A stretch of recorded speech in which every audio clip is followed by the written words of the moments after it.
नमस्कार। आज हम सीधे गोता लगा रहे हैं भारत के बिजनेस और फाइनेंस जगत की कुछ सबसे ताजा और अहम खबरों में। हमारे पास कंपनियों के बड़े फैसलों से लेकर बाजार के उतार चढ़ाव तक काफी कुछ है। हाँ बिल्कुल, पिछले कुछ दिनों में काफी हलचल रही है अलग अलग सेक्टर्स में। आज की चर्चा का मकसद है इन सब खबरों के ढेर से वो बातें निकालना जो वाकई मायने रखती हैं और समझना कि इनका असली मतलब क्या है। एक तरफ कंपनियां बड़े बड़े प्लान बना रही हैं, दूसरी तरफ कुछ चुनौतियां भी दिख रही हैं। देखते हैं ये तस्वीर कैसी दिखती है। सही कहा, एक पूरा ओवरव्यू लेने की कोशिश करते हैं कि चल क्या रहा है। तो शुरुआत करते हैं कॉर्पोरेट दुनिया में कुछ बड़े बदलावों से। पॉलिसी बाजार चलाने वाली कंपनी पीबी फिनटेक ने अपने टॉप लीडर्स सीईओ यशीश दहिया और वाइस चेयरमैन आलोक बंसल को अगले 5 साल के लिए फिर से नियुक्त किया है। ये 2026 से लागू होगा। ये एक तरह से लंबी अवधि की स्थिरता का संकेत है। जब कंपनी अपने फाउंडर्स या टॉप लीडरशिप पर इतना भरोसा दिखाती है तो ये अक्सर उनकी भविष्य की योजनाओं और आत्मविश्वास को दर्शाता है। हाँ, और साथ ही उन्होंने कर्मचारियों के लिए स्टॉक ऑप्शंस भी दिए हैं। बिल्कुल, ईएसओपीज आजकल टैलेंट को रोकने और मोटिवेट करने का एक आम तरीका बन गया है, खासकर टेक और फिनटेक कंपनियों में। और सिर्फ प्राइवेट सेक्टर ही नहीं, सरकारी कंपनियों में भी हलचल है। कोल इंडिया और इंजीनियर्स इंडिया लिमिटेड ईआईएल जैसी बड़ी सरकारी कंपनियों ने कई सीनियर अधिकारियों को एग्जीक्यूटिव डायरेक्टर यानी ईडी के पद पर प्रमोट किया है। ये काफी ऊंचे पद होते हैं। हाँ बिल्कुल, सरकारी कंपनियों में इस तरह के सीनियर लेवल प्रमोशन अक्सर आने वाले बदलावों या शायद किसी बड़े प्रोजेक्ट्स की तैयारी का संकेत हो सकते हैं। हो सकता है ये कंपनियां अपनी लीडरशिप टीम को मजबूत कर रही हैं ताकि भविष्य की चुनौतियों का सामना कर सकें। लीडरशिप की बात चल रही है तो जाना स्मॉल फाइनेंस बैंक ने राकेश जोशी जैसे अनुभवी बैंकर को अपने बोर्ड में इंडिपेंडेंट डायरेक्टर के तौर पर शामिल किया है। अच्छा, वहीं यूनो मिंडा जो ऑटो पार्ट्स बनाती है, उन्होंने भी अपने मैनेजमेंट में कुछ नए लोगों को अहम पदों पर नियुक्त किया है। एसीएस डोमेन की सीईओ और नए ग्रुप सीएचआरओ। ये दिखाता है कि कंपनियां खास तरह की विशेषज्ञता या अनुभव को महत्व दे रही हैं। जैसे जाना एसएफबी का कदम शायद उनके बैंकिंग ऑपरेशन को और बेहतर बनाने या फिर हो सकता है यूनिवर्सल बैंकिंग लाइसेंस की तरफ बढ़ने की उनकी जो महत्वाकांक्षा है उसे देखते हुए हो। यूनो मिंडा का भी अपने अलग अलग वर्टिकल्स को मजबूत करने का प्रयास लग रहा है। हाँ, और पंजाब कम्युनिकेशंस में भी एक आईएएस ऑफिसर को डायरेक्टर नियुक्त किया गया है। पायनियर एग्रो ने भी एक इंडिपेंडेंट डायरेक्टर नियुक्त की है। ठीक है, ये सब नियुक्तियां तो चल ही रही हैं। अभी मैथ्यू ने पद छोड़ा है। अच्छा, और कल्याण कैपिटल्स के सीएफओ अभिजीत शर्मा और असित सी मेहता फाइनेंशियल सर्विसेज के कंपनी सेक्रेटरी ने भी इस्तीफा दिया है। इस्तीफे तो खैर कंपनियों में बदलाव का हिस्सा होते ही हैं।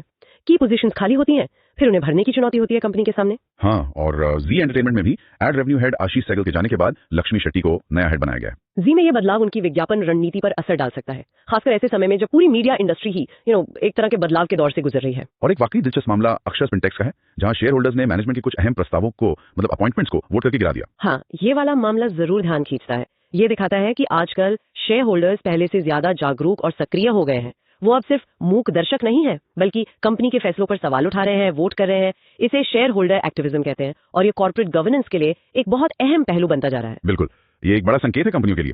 चलिए अब बात करते हैं पैसे जुटाने की, फंड रेजिंग की।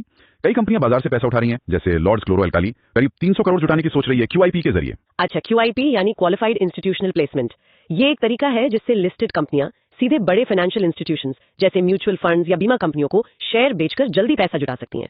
रिटेल निवेशकों के लिए नहीं होता ये। सही। और सर्वेश्वर फूड्स जो चावल और दूसरे फूड प्रोडक्ट्स के कारोबार में है, लगभग 150 करोड़ रुपए राइट्स इशू से जुटा रही है। उन्होंने साफ कहा है कि ये पैसा वर्किंग कैपिटल यानी रोजमर्रा के खर्चों और बैलेंस शीट सुधारने शायद कर्ज कम करने में इस्तेमाल होगा।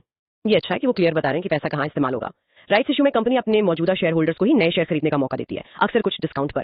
सर्वेश्वर फूड्स का अपनी बैलेंस शीट सुधारने पर फोकस करना एक अच्छी रणनीति लगती है, खासकर जब वो एक्सपोर्ट बढ़ाने पर भी जोर दे रहे हैं। हाँ, उनका कहना है कि एक्सपोर्ट पर काफी फोकस है। ये दिखाता है कि कंपनियां सिर्फ विस्तार ही नहीं, अपनी माली हालत मजबूत करने पर भी ध्यान दे रही हैं। बिल्कुल। और जोस्ट इंजीनियरिंग कंपनी भी राइट्स इशू से करीब 50 करोड़ रुपए और एलकेपी फाइनेंस को भी बीएसई से 126 करोड़ रुपए के राइट्स इशू के लिए मंजूरी मिली है।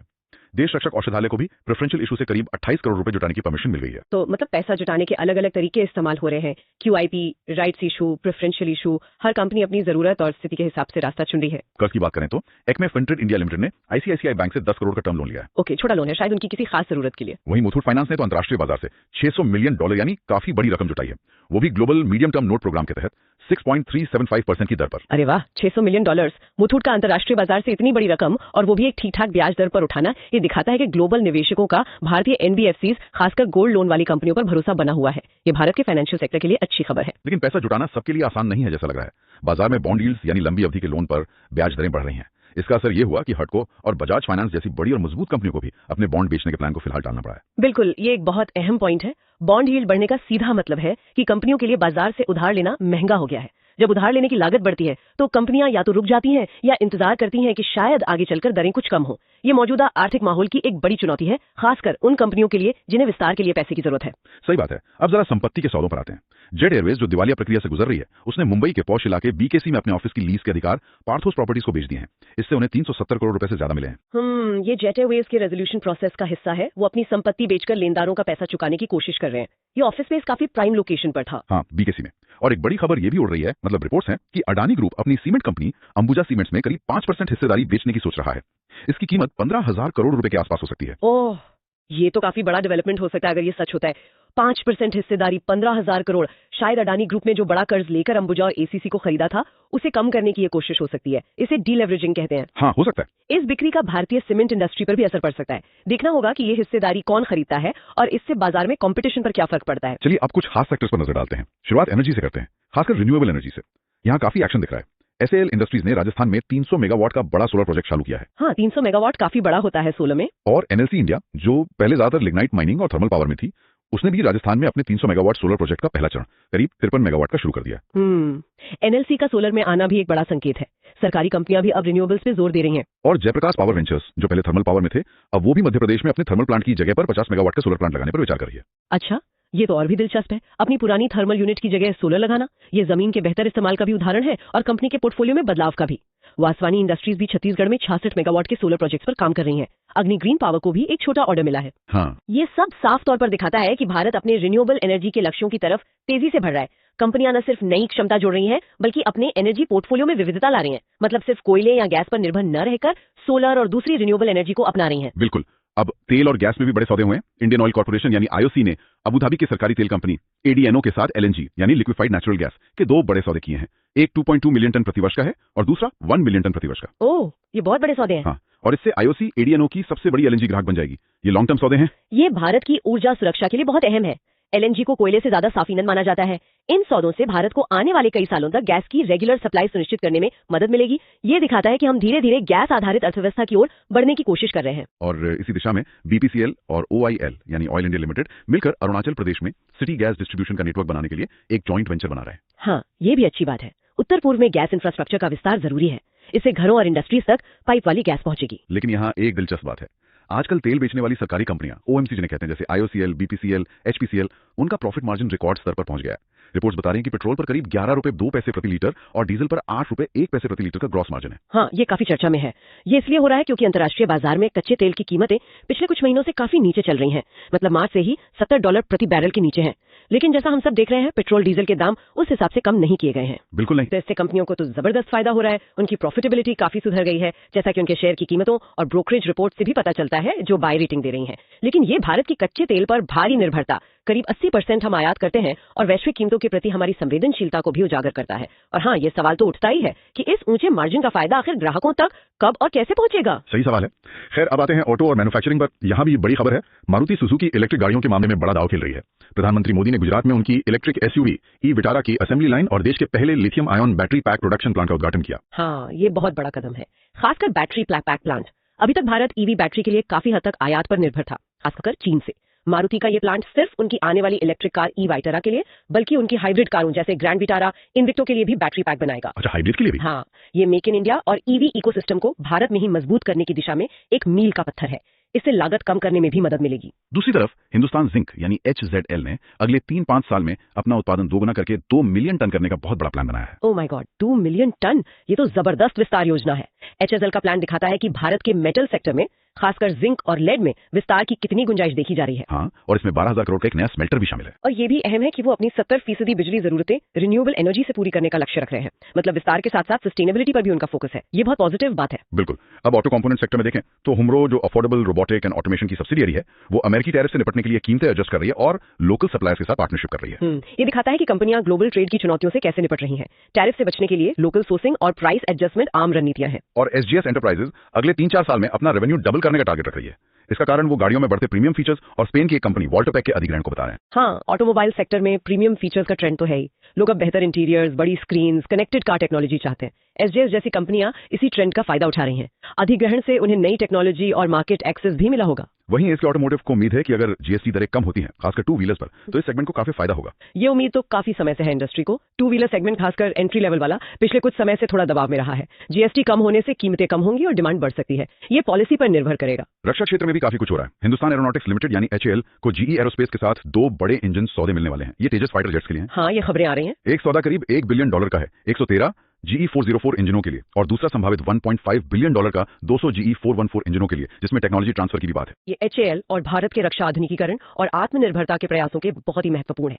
इंजन टेक्नोलॉजी एक क्रिटिकल एरिया है जिसमें भारत आत्मनिर्भर बनना चाहता है। जीई के साथ ये सौदे, खासकर वो जिसमें टेक्नोलॉजी ट्रांसफर शामिल है, इसमें काफी मददगार साबित हो सकते हैं। इससे भविष्य में भारत में ही एडवांस्ड जेट इंजन बनाने का रास्ता खुल सकता है। और इंफ्रा में टेक्समेको रेल ने आरवीएनएल यानी रेल विकास निगम लिमिटेड के साथ मिलकर रेलवे उपकरण बनाने के लिए एक जॉइंट वेंचर बनाया है। स्टार डेल्टा ट्रांसफॉर्मर्स ने भी करीब 237 करोड़ रुपए की मजबूत ऑर्डर बुक बताई है। टेक्समेको आरवीएनएल का जेवी रेलवे इंफ्रास्ट्रक्चर को बूस्ट देगा। मेक इन इंडिया के तहत रेलवे इक्विपमेंट का उत्पादन बढ़ेगा। स्टार डेल्टा की ऑर्डर बुक दिखाती है कि पावर सेक्टर और ट्रांसमिशन में डिमांड बनी हुई है।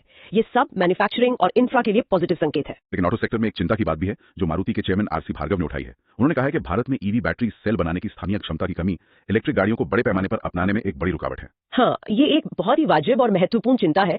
देखिए, बैटरी पैक बनाना जिसमें कई सारे सेल्स को जोड़कर एक यूनिट बनाई जाती है, वो एक बात है, जैसा मारुति अब गुजरात में कर रही है। लेकिन उन पैक्स के अंदर लगने वाले असली सेल बनाना, वो कहीं ज्यादा जटिल, टेक्नोलॉजी इंटेंसिव और महंगा काम है। अच्छा। इसके लिए भारी निवेश, एडवांस्ड टेक्नोलॉजी और खास कच्चे माल जैसे लिथियम, कोबाल्ट, निकल वगैरह की जरूरत होती है, जिनका प्रोसेसिंग और माइनिंग भारत में अभी बहुत सीमित है। जब तक हम सेल मैन्युफैक्चरिंग में बड़े पैमाने पर आत्मनिर्भर नहीं होते, ईवी की लागत को कम करना और उन्हें आम आदमी के लिए किफायती बनाना एक बड़ी चुनौती रहेगी। आयात पर निर्भरता बनी रहेगी। ये तो सोचने वाली बात है। अब जरा टेक्सटाइल्स और एफएमसीजी यानी रोजमर्रा के इस्तेमाल की चीजों वाले सेक्टर को देखते हैं। सनातन टेक्सटाइल्स ने पंजाब में एक नई ग्रीन यानी पर्यावरण अनुकूल मैन्युफैक्चरिंग फैसिलिटी शुरू की है, जिससे उनकी प्रोडक्शन कैपेसिटी काफी बढ़ जाएगी। अच्छा, ग्रीन फैसिलिटी, ये सस्टेनेबल मैन्युफैक्चरिंग की तरफ बढ़ता कदम है, जो अच्छी बात है, और विस्तार मेक इन इंडिया को भी बल देता है। और सर्वेश्वर फूड्स, जिनका जिक्र हमने पहले फंडरेजिंग में किया था, उन्होंने पहली तिमाही में शानदार नतीजे दिखाए हैं। रेवेन्यू 29% और नेट प्रॉफिट 120% बढ़ा है, और वो एक्सपोर्ट बढ़ाने पर भी फोकस कर रहे हैं। वाह, 120% प्रॉफिट ग्रोथ, ये तो कमाल है। उनका एक्सपोर्ट पर फोकस करना भी एक रणनीतिक बदलाव दिखाता है। शायद वो घरेलू बाजार के अलावा विदेशी बाजारों में भी अपनी पहचान बना रहे हैं। हाँ, और भारत सरकार भी textiles, leather, James and jewellery जैसे सेक्टरों में एक्सपोर्ट को बढ़ावा देने के लिए मुक्त व्यापार समझौतों यानी एफटीएस का लाभ उठाने की रणनीति बना रही है। बिल्कुल, एफटीए से भारतीय प्रोडक्ट्स को दूसरे देशों के बाजारों में ड्यूटी फ्री या कम ड्यूटी पर एक्सेस मिलता है, जिससे एक्सपोर्ट बढ़ सकता है। ये सरकार की एक अहम रणनीति है। अब पीने की चीजों में एक दिलचस्प खबर है। पिकाडी एग्रो इंडस्ट्रीज की इंद्री सिंगल माल्ट विस्की भारत की नंबर 1 और दुनिया भर में सबसे तेजी से बिकने वाली भारतीय सिंगल माल्ट बन गई है। हाँ, मैंने भी पढ़ा था ये वाकई कमाल है। इंड्री की सफलता दिखाती है कि भारतीय अल्कोहलिक बेवरेज कंपनियां, खासकर विस्की सेगमेंट में, अब क्वालिटी और ब्रांडिंग के मामले में ग्लोबल लेवल पर मुकाबला कर रही हैं और पहचान बना रही हैं। सही कहा। और बाजार में हालिया गिरावट के बावजूद एचयूएल और नेस्ले जैसी एफएमसीजी कंपनियों ने काफी लचीलापन दिखाया है। उनके शेयर मजबूत बने रहे। हाँ, एफएमसीजी का लचीलापन कोई नई बात नहीं है। इन्हें अक्सर डिफेंसिव स्टॉक माना जाता है। अर्थव्यवस्था चाहे ऊपर जाए या नीचे, लोग रोजमर्रा की जरूरत की चीजें जैसे साबुन, टूथपेस्ट, बिस्किट खरीदना बंद नहीं करते, इसलिए इन कंपनियों के बिजनेस पर ज्यादा असर नहीं पड़ता। ठीक है, अब जरा इंफ्रास्ट्रक्चर और रियल एस्टेट पर आते हैं। डीमार्ट यानी एवेन्यू सुपरमार्ट्स अपनी वेबसाइट के जरिए नए सप्लायर्स और प्रॉपर्टी मालिकों की तलाश में है। ये उनके स्टोर एक्सपेंशन प्लान का संकेत हो सकता है। डीमार्ट लगातार विस्तार कर रहा है। नए सप्लायर्स और प्रॉपर्टीज ढूंढना उनके बिजनेस मॉडल का हिस्सा है। ये रिटेल सेक्टर में एक्टिविटी का संकेत है। और अडानी पोर्ट्स के विजिंजम इंटरनेशनल सी पोर्ट, जो केरल में है, उसने ऑपरेशन शुरू होने के केवल 9 महीनों में ही 1 मिलियन TEU यानी 20 foot equivalent unit cargo handling का आंकड़ा पार कर लिया है। 9 महीने में 1 मिलियन TEU, ये बहुत तेज ग्रोथ है। TEU शिपिंग कंटेनर की स्टैंडर्ड यूनिट होती है, तो मतलब लगभग 10 लाख बड़े कंटेनरों का आना जाना। विजिंजम पोर्ट की ये सफलता भारत के लिए अच्छी खबर है, क्योंकि कुशल और बड़े बंदरगाह देश के व्यापार और लॉजिस्टिक्स के लिए बेहद जरूरी है। हाँ बिल्कुल। और HG इंफ्रा इंजीनियरिंग ने गुजरात में 781 करोड़ रुपए की एक हाईवे परियोजना के लिए फाइनेंशियल क्लोजर हासिल कर लिया है। मतलब पैसे का इंतजाम हो गया। अच्छा, ये रोड इंफ्रास्ट्रक्चर डेवलपमेंट के लिए पॉजिटिव है। फाइनेंशियल क्लोजर का मतलब है कि अब प्रोजेक्ट पर काम तेजी से आगे बढ़ सकता है। वहीं ARSS इंफ्रास्ट्रक्चर प्रोजेक्ट्स, जो शायद कुछ मुश्किलों में है, उसकी कमिटी ऑफ क्रेडिटर्स COC की 43वीं बैठक होने वाली है। COC की बैठक का मतलब है कि कंपनी शायद इंसॉल्वेंसी या डेट रेजोल्यूशन प्रक्रिया से गुजर रही है। ये दिवाला समाधान प्रक्रिया की जटिलताओं को दर्शाता है। अब फाइनेंस और बैंकिंग सेक्टर पर फिर से नजर डालते हैं। PB फिनटेक के लीडरशिप रिन्यूअल के अलावा जाना स्मॉल फाइनेंस बैंक अपनी होल्डिंग कंपनियों का विलय कर रहा है और यूनिवर्सल बैंकिंग लाइसेंस के लिए अप्लाई करने की तैयारी में है। हालांकि उन्हें 14 करोड़ से ज्यादा का टैक्स डिमांड नोटिस भी मिला है। हाँ, जाना SFB काफी एम्बिशियस लग रहा है। स्मॉल फाइनेंस बैंकों से यूनिवर्सल बैंक बनना एक बड़ा कदम है, लेकिन इसमें रेगुलेटरी बाधाएं और चुनौतियां भी होती हैं, जैसे टैक्स डिमांड का मामला। देखना होगा ये कैसे आगे बढ़ता है। क्रेडिट कार्ड इंडस्ट्री में फिर से तेजी आई है। जुलाई में 4,25,000 नेट नए कार्ड जुड़े हैं, जो 5 महीने में सबसे ज्यादा है। ये अच्छा संकेत है। ये दिखाता है कि उपभोक्ता खर्च कंज्यूमर स्पेंडिंग में सुधार हो रहा है और लोग क्रेडिट का इस्तेमाल करने में अब ज्यादा सहज महसूस कर रहे हैं। अर्थव्यवस्था के लिए पॉजिटिव है। बैंक ऑफ बड़ौदा के एमडी को उम्मीद है कि अगले 6 महीनों में कॉर्पोरेट लोन ग्रोथ में तेजी आएगी। अगर कॉर्पोरेट लोन ग्रोथ बढ़ती है तो इसका मतलब है कि कंपनियां निवेश कर रही हैं, विस्तार कर रही हैं। ये भी इकोनॉमी के लिए अच्छा संकेत है। एलकेपी फाइनेंस को राइट्स इशू की मंजूरी मिली है, ये हमने पहले भी बात की। और एमरल्ड फाइनेंस ने कर्मचारियों के लिए अर्ली वेज एक्सेस प्रोग्राम शुरू किया है। ये क्या चीज है? अर्ली वेज एक्सेस एक फिनटेक सोल्यूशन है जिसमें कर्मचारी अपनी कमाई हुई सैलरी का कुछ हिस्सा महीने के अंत से पहले ही निकाल सकते हैं अपनी जरूरत पड़ने पर। ये फाइनेंशियल वेलनेस और कर्मचारी लाभों में एक नया ट्रेंड है। एमरल्ड फाइनेंस का यह कदम फिनटेक इनोवेशन दिखाता है। अच्छा, दिलचस्प है। और एसबीआई कार्ड ने फ्लिपकार्ट के साथ मिलकर एक नया को ब्रांडेड क्रेडिट कार्ड लॉन्च किया है। हाँ, ये को ब्रांडेड कार्ड्स आजकल बहुत आम हो गए हैं। ये ई कॉमर्स और बैंकिंग के बीच बढ़ते तालमेल का उदाहरण है। दोनों कंपनियां अपने कस्टमर बेस का फायदा उठाकर ज्यादा ग्राहकों तक पहुंचना चाहती हैं। अब आते हैं आईटी और टेक्नोलॉजी सेक्टर पर। टाटा कंसल्टेंसी सर्विसेज यानी टीसीएस ने आर्टिफिशियल इंटेलिजेंस एआई पर फोकस करने के लिए एक नई समर्पित यूनिट बनाई है, जिसका नेतृत्व अमित कपूर करेंगे। ये बहुत महत्वपूर्ण कदम है टीसीएस का। ये दिखाता है कि एआई अब सिर्फ एक टेक्नोलॉजी नहीं बल्कि एक बड़ा बिजनेस वर्टिकल और स्ट्रेटेजिक फोकस एरिया बन गया है। लगभग सभी बड़ी आईटी कंपनियां एआई पर बड़ा दाव लगा रही हैं। हाँ, और एचसीएल टेक की चेयरपर्सन रोशनी नादर मल्होत्रा ने आश्वासन दिया है कि एआई नौकरियों को खत्म करने के बजाय कर्मचारियों की प्रोडक्टिविटी यानी उत्पादकता को बढ़ाएगा। ये बयान एआई को लेकर जो नौकरियों की चिंता है उसे कम करने की कोशिश है। हालांकि ये बहस तो चलती रहेगी कि एआई का असल असर जॉब्स पर क्या होगा, लेकिन हाँ, प्रोडक्टिविटी बढ़ाने में एआई का बड़ा रोल हो सकता है।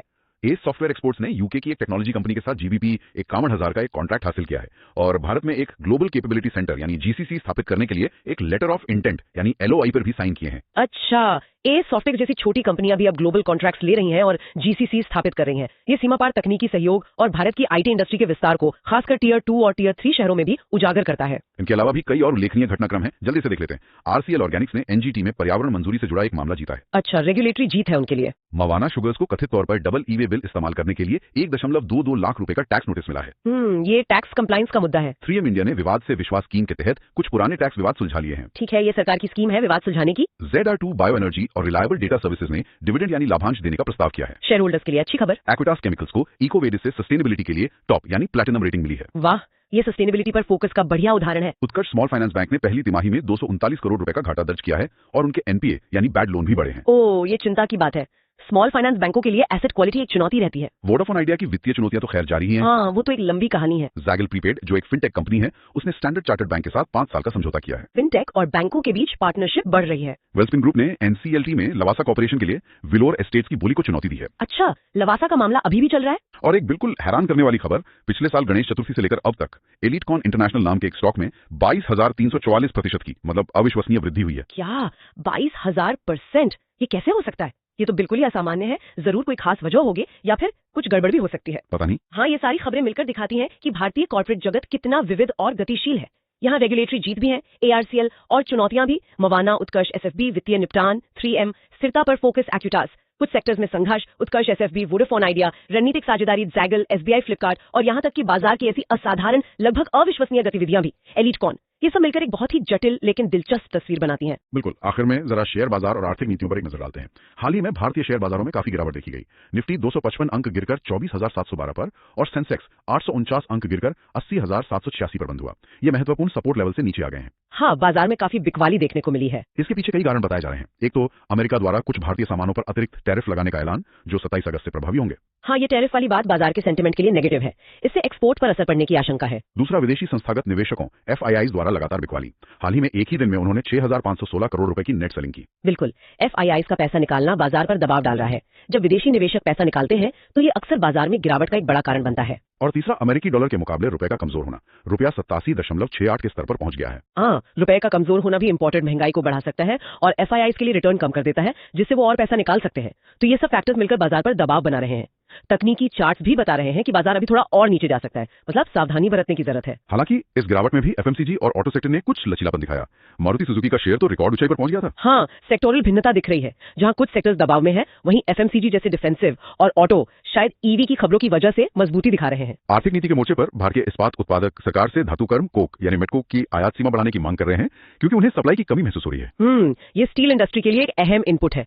सप्लाई की कमी उनके प्रोडक्शन पर असर डाल सकती है। ये सप्लाई चेन से जुड़ी चिंता है। है। भारत सरकार, जैसे हमने पहले भी बात की, विभिन्न देशों के साथ एफटीएस का उपयोग करके टेक्सटाइल, लेदर जैसे क्षेत्रों में निर्यात बढ़ाने की रणनीति पर काम कर रही है। हाँ, ये सरकार की एक्सपोर्ट केंद्रित रणनीति का हिस्सा है। बढ़ती बॉन्ड यील्ड्स कंपनियों को बॉन्ड बिक्री से पीछे हटने पर मजबूर कर रही है। ये हमने हुडको और बजाज फाइनेंस के केस में देखा। बिल्कुल, ये दिखाता है कि बढ़ती ब्याज दरें कैसे कॉर्पोरेट उधार को प्रभावित कर रही हैं। और डॉक्टर रेड्डीज लैबोरेटरीज को उम्मीद है कि नए जीएसटी सुधार फार्मा क्षेत्र के टैक्स से जुड़े मुद्दों को हल करेंगे। फार्मा सेक्टर के लिए जीएसटी हमेशा से एक जटिल मुद्दा रहा है, खासकर इन्वर्टेड ड्यूटी स्ट्रक्चर वगैरह। उन्हें उम्मीद है कि आने वाले सुधारों से कुछ राहत मिलेगी।